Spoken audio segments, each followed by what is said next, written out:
Hey guys, and welcome. So CachyOS Linux, not everybody's thing, not everybody's cup of tea. It's an Arch-based distribution, and this is KDE Plasma 52710. I had a subscriber that requested a video on CachyOS Linux. So I'm going to do one today for backups and file sharing. One of the things about CachyOS is a very interesting distribution about changing the Linux kernel is one option in there. And you can see what version that is currently running. Normally defaults to the Wayland platform, but I'm filming in X11. You can see my hardware there.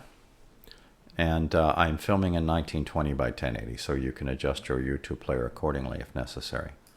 You are watching this on Linux for Seniors. There should be an icon of a person sitting above the time date you can click on if you'd like to subscribe. 280 videos and growing. So Dolphin is the standard file manager for most Plasma desktops. And today I'm going to talk about some of the tools that are built into this file manager for CachyOS Plasma.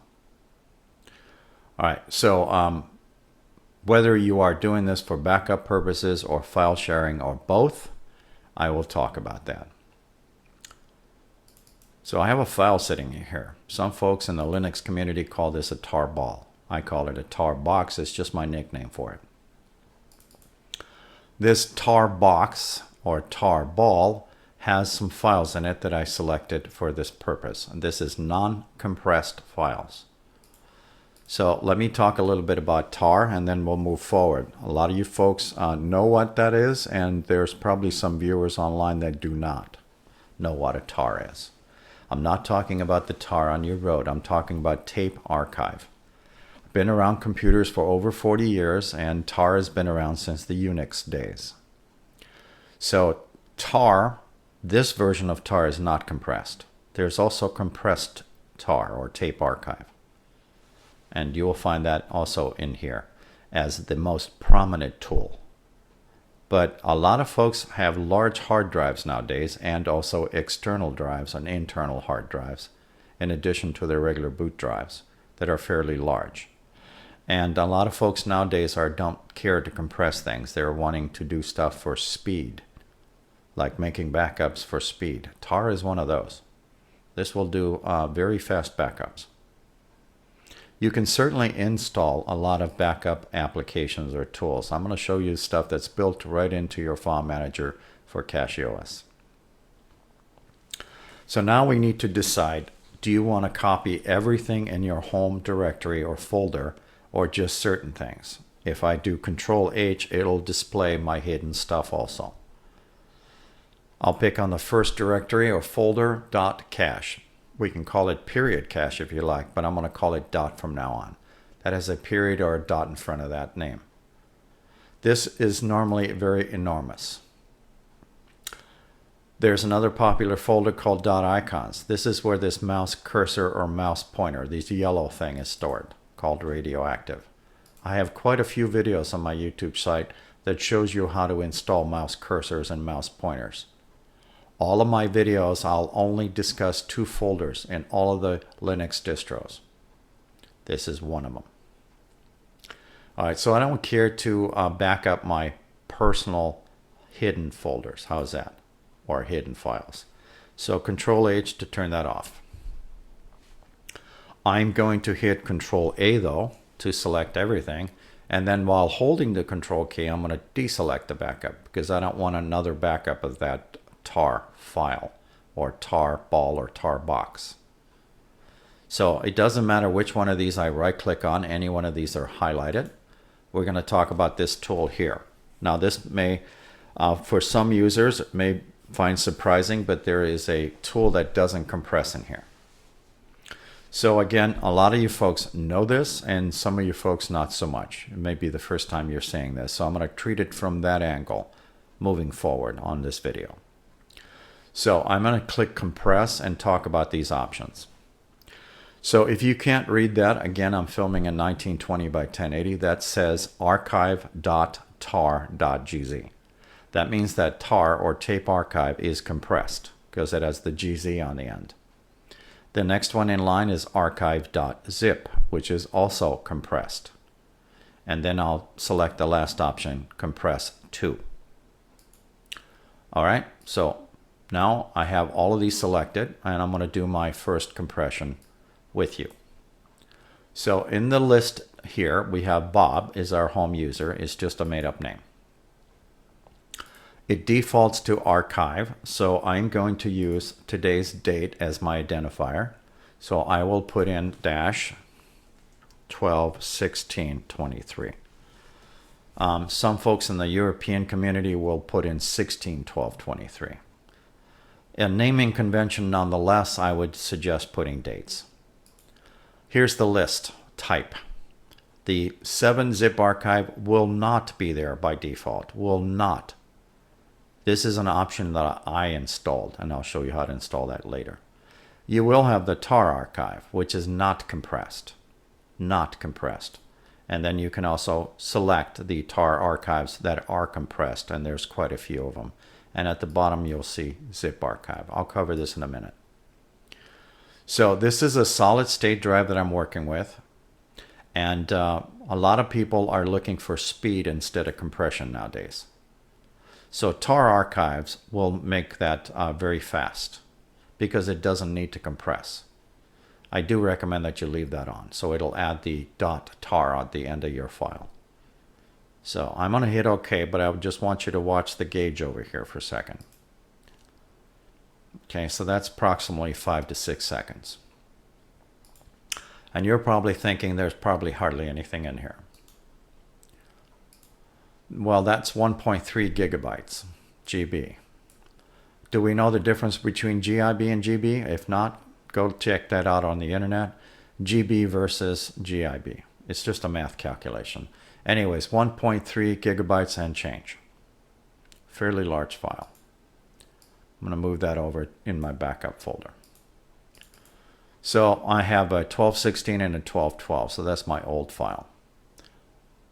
Let's talk about your drive for a second. A lot of people like to install distribution on very, very old hard drives. Maybe you have an old spinning hard drive, it's 6 years old. It's been spinning for many years, and maybe it's not doing too well. Is it a good idea to put your backups on the same drive? Probably not. However, let's talk about options. We can certainly install backups here. We can also install backups if we have other internal drives and also removable devices such as USB sticks or USB hard drives. I have one of those. All right. I gave you system information in the beginning of this video. However, you don't know what kind of computer it is.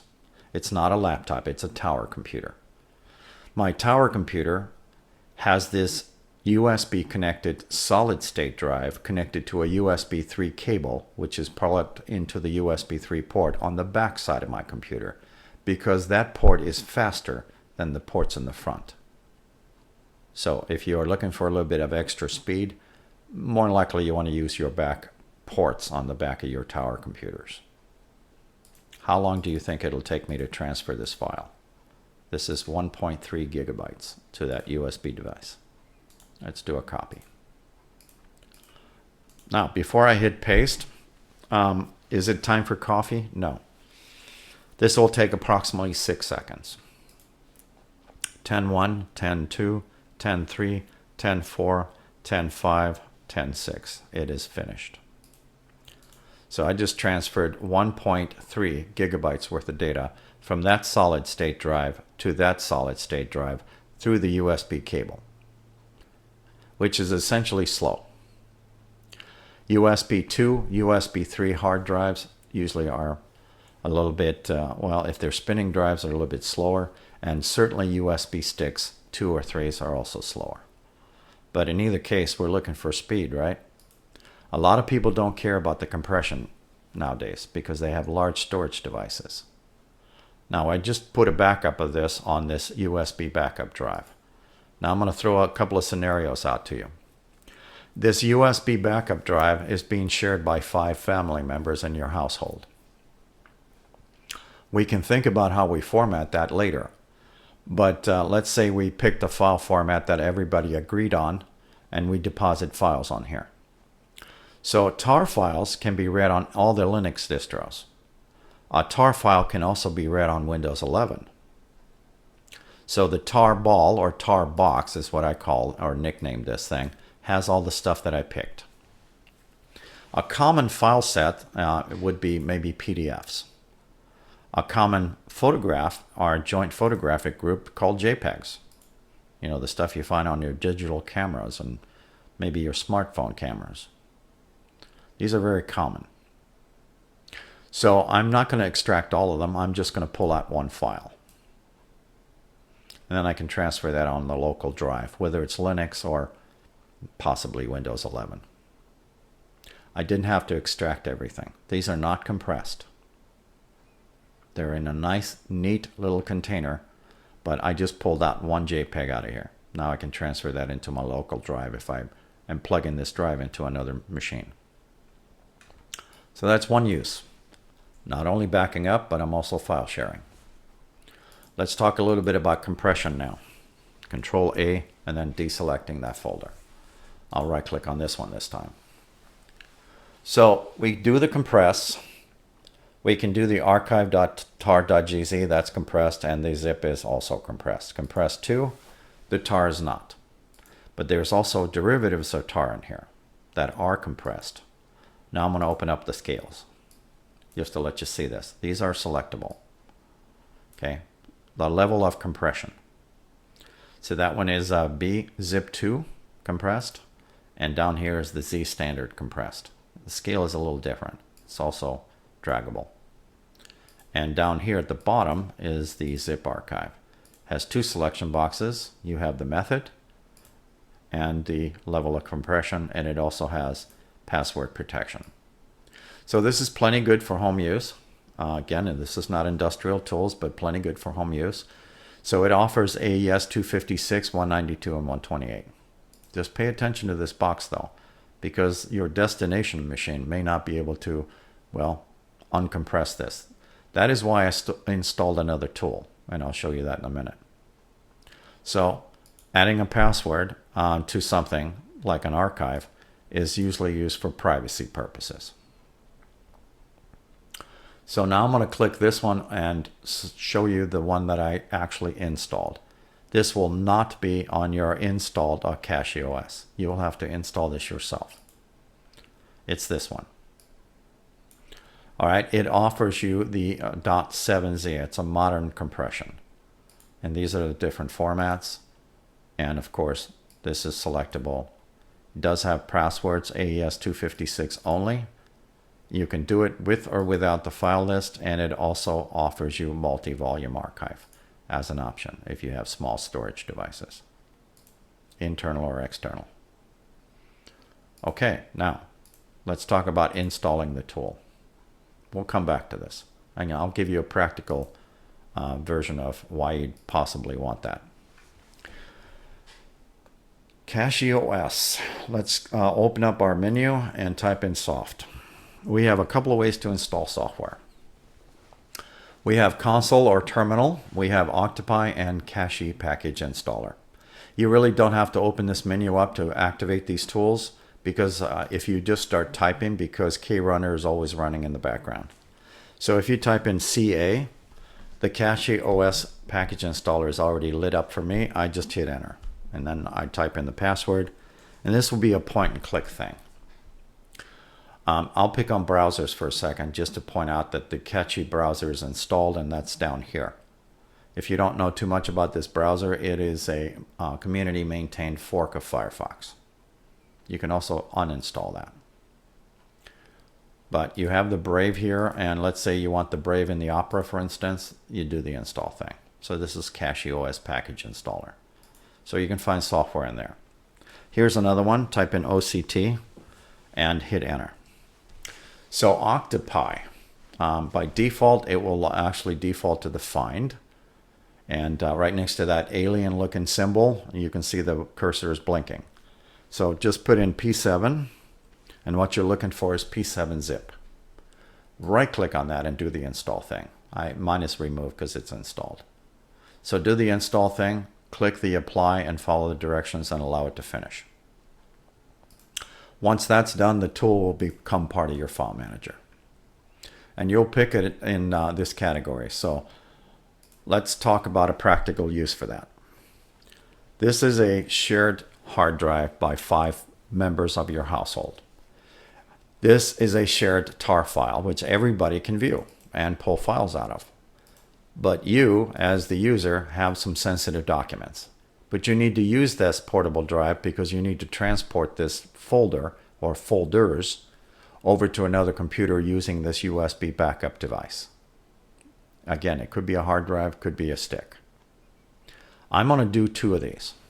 So I will hold down the control key and also select pictures just to give it 2 items. Then I'm going to right click and do compress to and choose the 7-zip archive. So let's start with the compression part.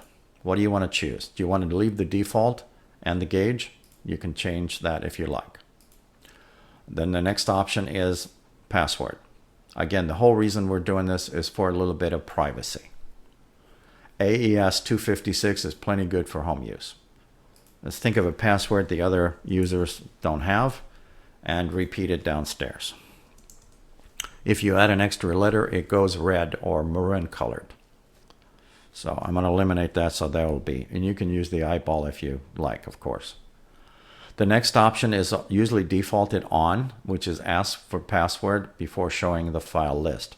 Since I have 2 of these, that will become a file list, documents and pictures. That might be a good one for a little bit of anonymity or privacy. You also have another option downstairs. It's called the multi-volume archive, and you can certainly activate that for smaller devices, whether it's internal or external.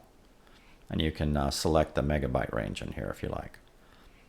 A lot of you folks have the big storage devices nowadays, you know, the 8 gigabyte, 16 gigabyte sticks and 70 to 100 gigabyte hard drives, possibly terabyte drives, you know, that kind of thing. So a lot of folks are not using this, but I wanted to let you see that it's available. All right.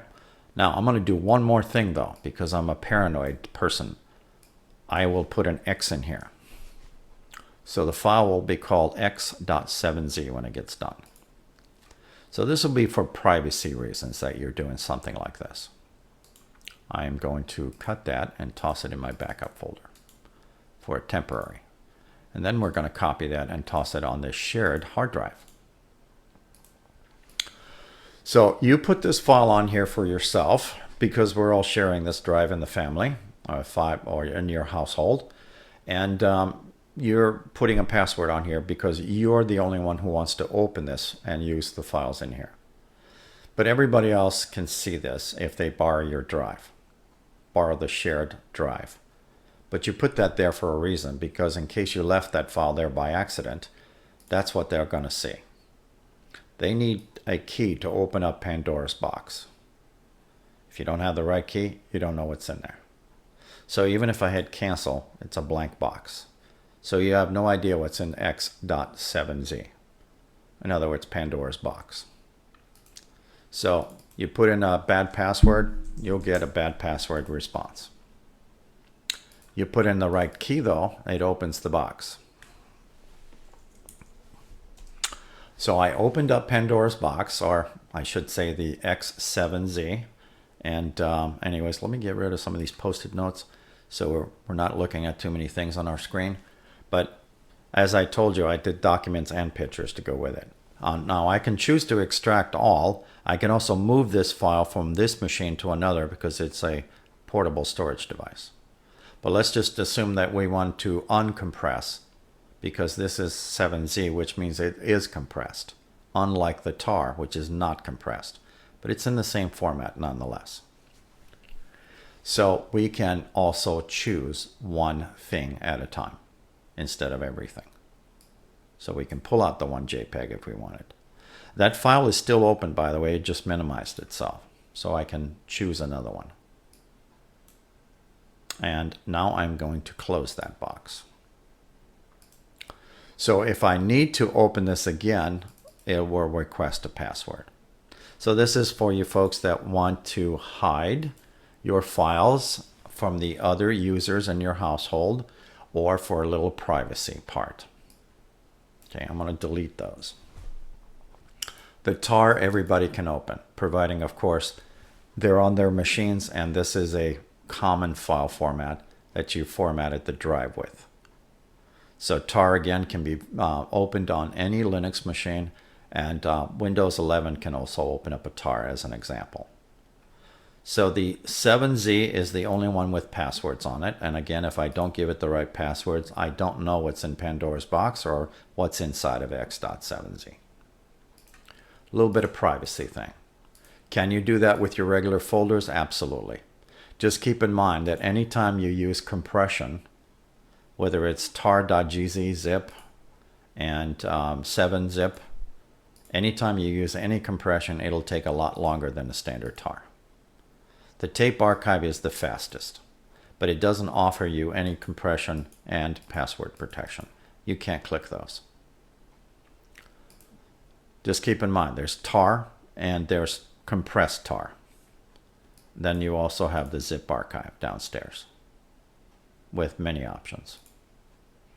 Compression and also password. So there's lots of things to think about. But again, a lot of folks in today's environment have these big drives, big thumb drives, possibly 16, 32 gig thumb drives, or possibly these 100 gig and terabyte drives. Again, these are very small.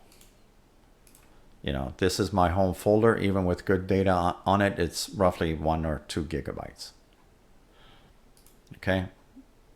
If these are formatted with FAT32, just keep in mind that if these tar files are over 4 gigabytes, you will not be able to copy those on a file allocation or FAT32 partitions. You will have to choose NTFS or something different. Okay, just an example of big files.